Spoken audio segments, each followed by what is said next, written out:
junior colleagues. Welcome to UMass Chan.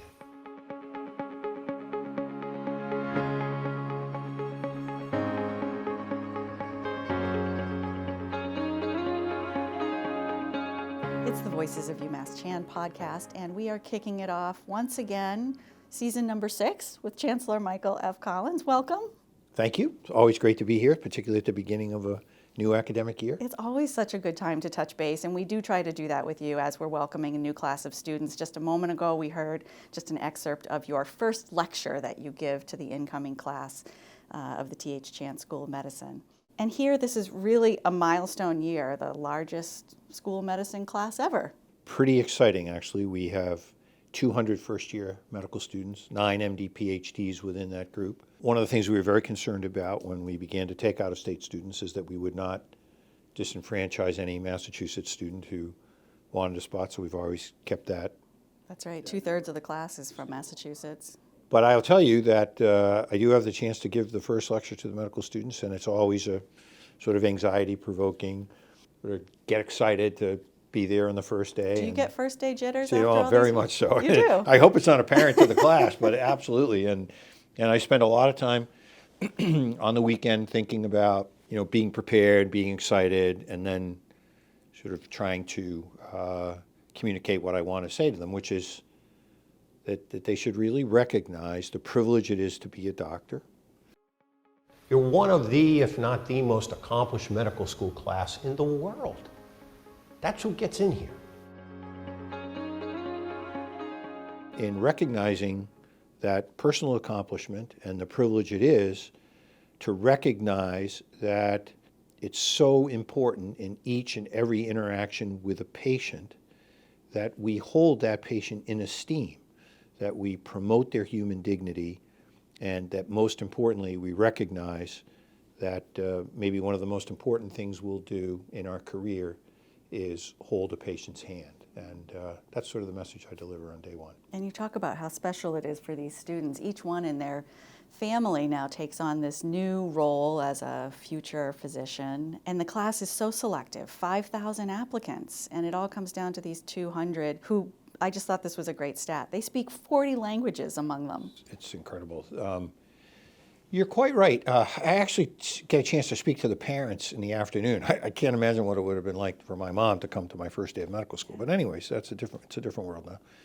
And I do mention that fact that the relationship that a family member has with their child once they come into medical school changes forever. Well, maybe not on day one, but I guarantee you by Thanksgiving, the stethoscopes will be out and everybody around the table will be having their heart listened to, that parents and other members of the family will be calling to talk about this pain or that diagnosis. And then over time, particularly once this medical student graduates, do their residency, their relationship becomes, yes, it's always son and daughter, but it is now a doctor, and they become an important caregiver for their own family. And so knowledgeable. And you might say the same thing for the incoming class at the Tan Ching Fen Graduate School of Nursing. 63 new students are joining us now, 93 new students in the Morningside School of Biomedical Sciences.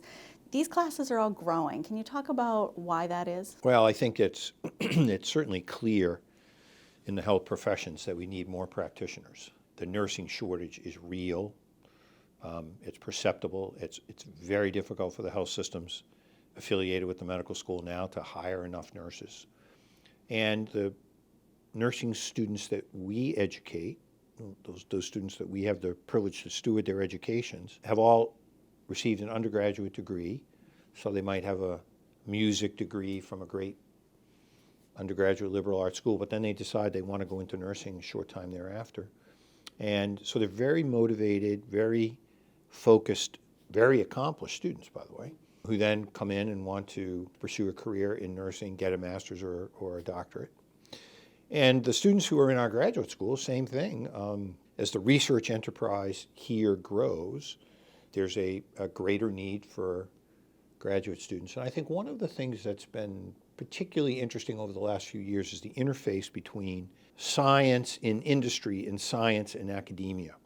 I would say in my earliest years at UMass Chan, students who were completing their PhD in the graduate school were by and large going into academic positions, doing postdocs and working in an academic laboratory. Now there's a great, and certainly a much greater number, who are actually going into industry and utilizing the talents and the education that they've received here now to go and make some of these discoveries that are really changing the face of medicine. That's right. There's just so many options for all of our graduates, really.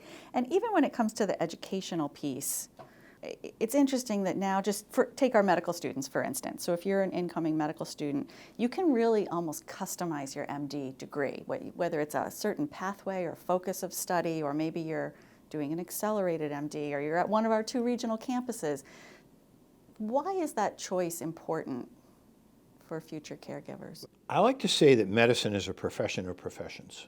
It's interesting to sort of watch the evolution in the mind of a student, to sort of the determination of a student around specialty choice and practice type over the course of their time with us. There are a few students who come and say, I'm going to be this, a neurosurgeon, orthopedic surgeon, an internist, a geriatrician, on day one, who do that. And there are many who come, and I'll describe medical school as sort of going to the banquet table of medicine. And I don't think you should just have the pasta salad or the roast beef or the lobster. I think you should try each of the things, and that in many ways is what medical school is, where you have an opportunity to experience all the professions, all the practice types, and then make a decision. And it's fascinating for me to see the student walk in and go, oh, I'm going to do this, and say, well, okay, well, where did that come from? And but it's honestly, it's very atypical at the beginning of the medical school. I have lunch with all the first-year students, and we talk about, what is it you think you're going to do?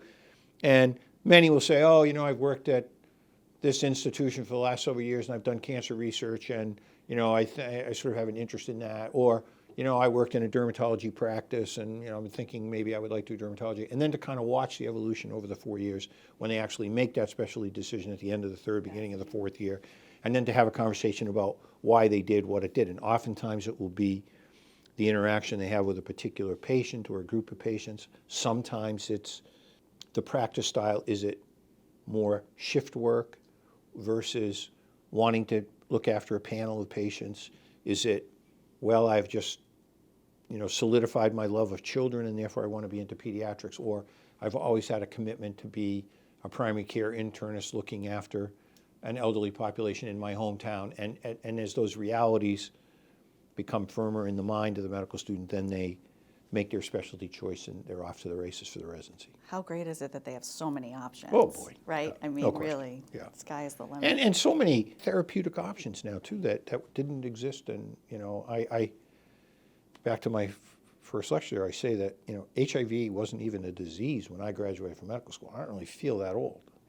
And so another tenet of their educational reality is that they've now entered a career-long commitment to education. And so you're quite right. There's so many different options for them and so many different therapeutic opportunities that are made available, from the very technical aspects of surgical procedures through to the very cognitive aspects of complicated diagnoses, to the very technologically specific of radiology or radiation oncology. It provides students with such a broad array of choices. Is there any way in which you would say medical students have changed over the last generation or so? One difference I would say is that many more of us went straight to medical school from college 40 years ago than today. Now it's much more like business school, where students have done a lot.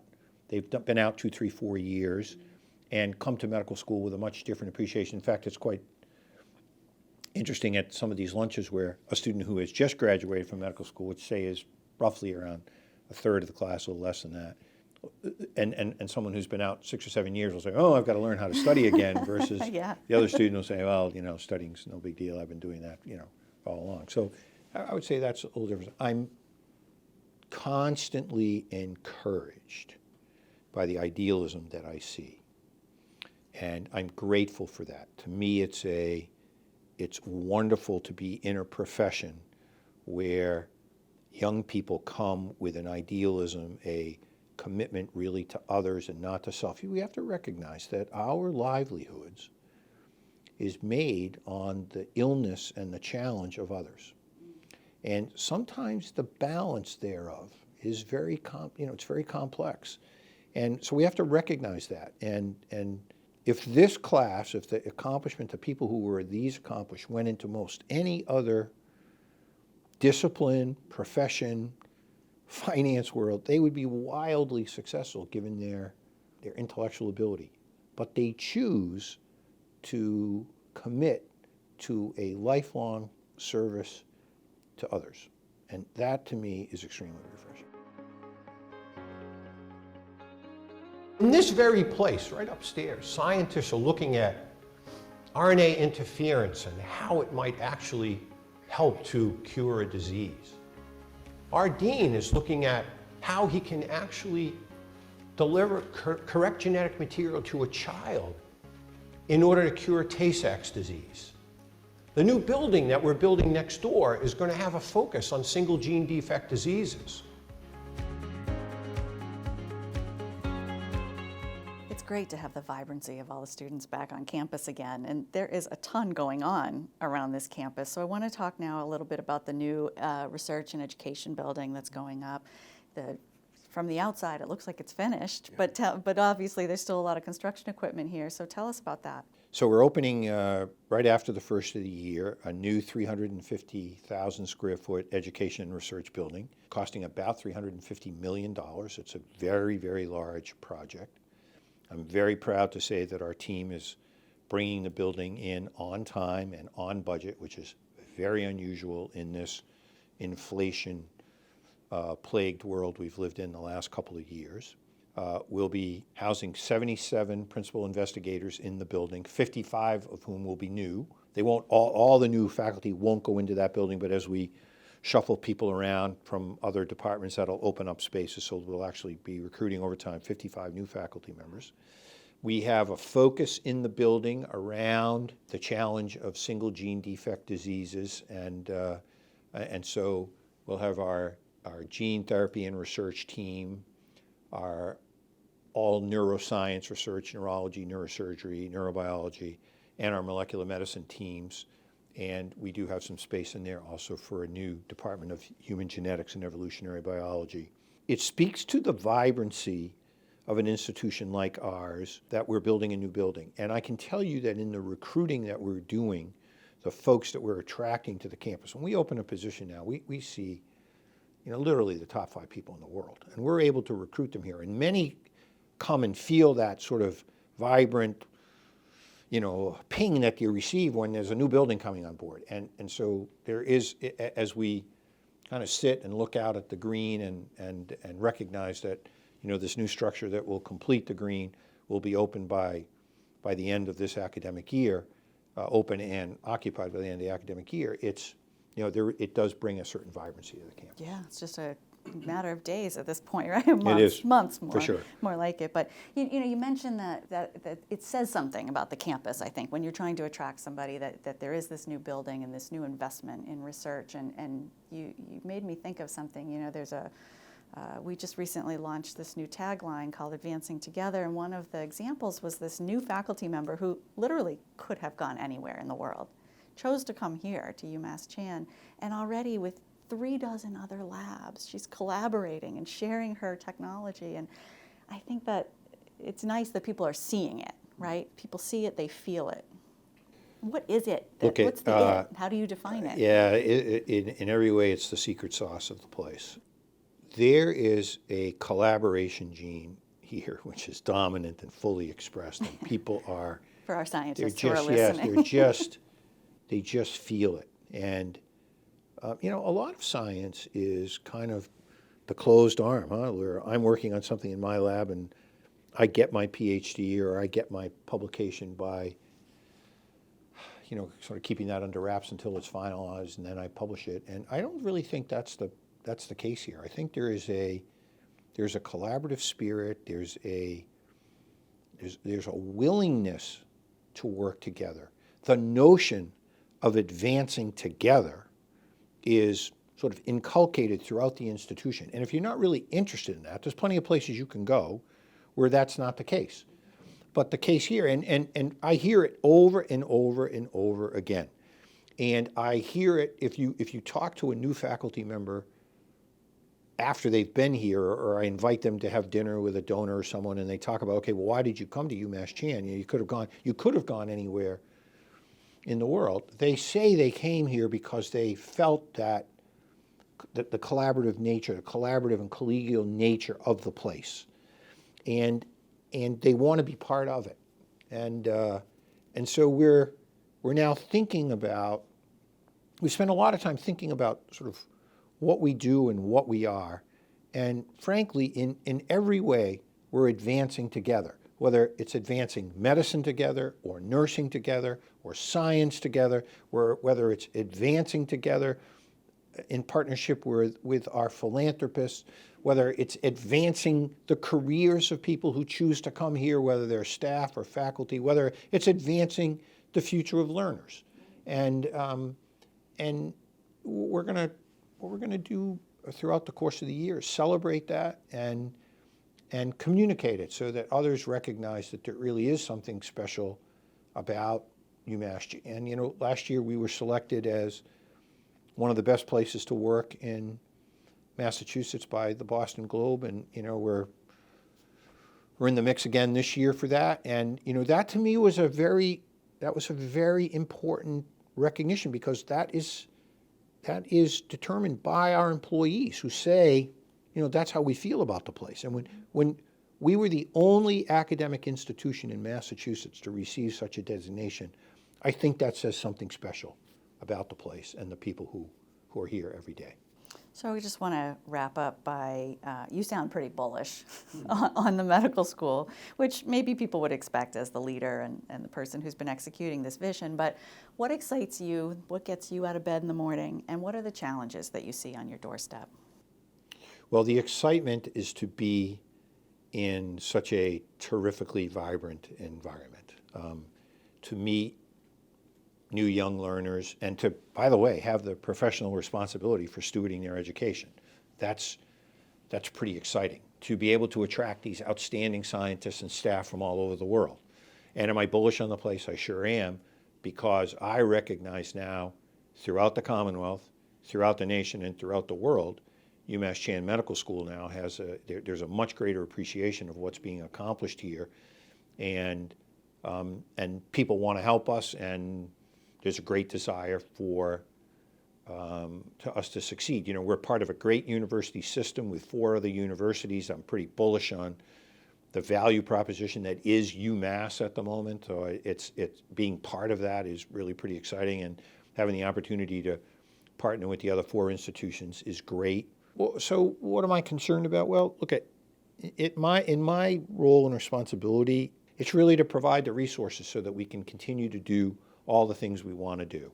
You know, we're fortunate. We have substantial resources. We have great partnerships. You mentioned earlier that we have incredible affiliates. We now have 2 regional campuses, which has allowed our class size in medicine to grow. But we continue to need resources in order to fulfill the mission, and our mission really is to change the course of history of disease. It is to be present in our communities. It's to steward the education of learners. It is to foster the accomplishments of faculty. It is to recognize the contributions of staff. And in order to do that, particularly in a capital-intensive place like a medical school, you need resources. So I spend a lot of my time talking to people about the resources needed in order to succeed, and the resources that, in partnership, if we were to receive more, we could actually do a better job of advancing together. From my standpoint, if I were an investor, so my bullish, you bet, and if I were an investor, UMass Chan is a place to invest at the moment, because in every way we're advancing together. Chancellor Michael Collins, thank you so much for making time for us like you always do. It's always great to be together, particularly at the beginning of the year. Thank you.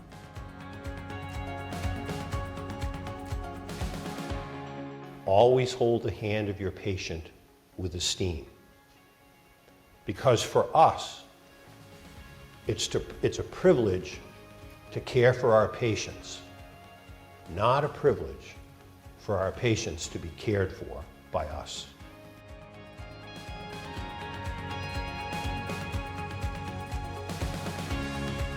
You've been listening to the Voices of UMass Chan, produced by the Office of Communications at UMass Chan Medical School. Follow us at UMass Chan on Facebook, Instagram, Twitter, and LinkedIn. On YouTube, find us at UMass Chan Medical School.